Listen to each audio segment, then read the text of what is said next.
Bonjour à tous. Aujourd'hui, nous allons terminer notre travail de réflexion sur les temps en anglais et nous allons revoir le futur. En anglais, il n'existe pas un temps spécifique pour parler du futur. Il faut donc utiliser des structures de remplacement. Aujourd'hui, nous allons en voir quelques-unes.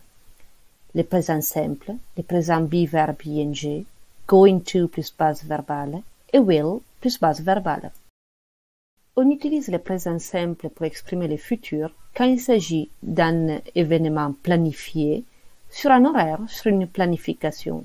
Par exemple, the train leaves at 6 on Monday.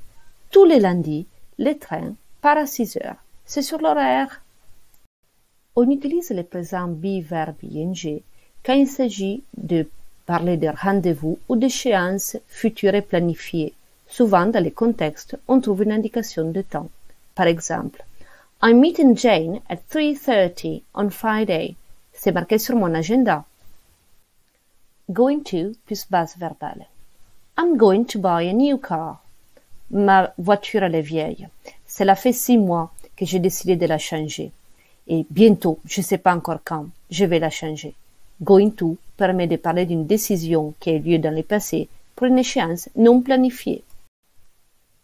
Going to plus base verbale comme prédiction. Look at those dark clouds.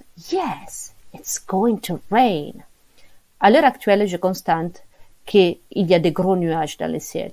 Et je sais que bientôt, il va pleuvoir. Le futur avec will plus base verbale pour parler d'une décision. There are no buses today. Okay, I'll take a taxi. Il y a grève de bus aujourd'hui, donc je décide maintenant que plus tard, quand je partirai au travail, je prendrai un taxi. Will plus base verbale pour parler d'un fait inévitable. I'll be 30 in July. On le sait, tous les 3 juillet, c'est mon anniversaire. Et cette année, j'aurai 30 ans. C'est inévitable, on ne peut pas y échapper.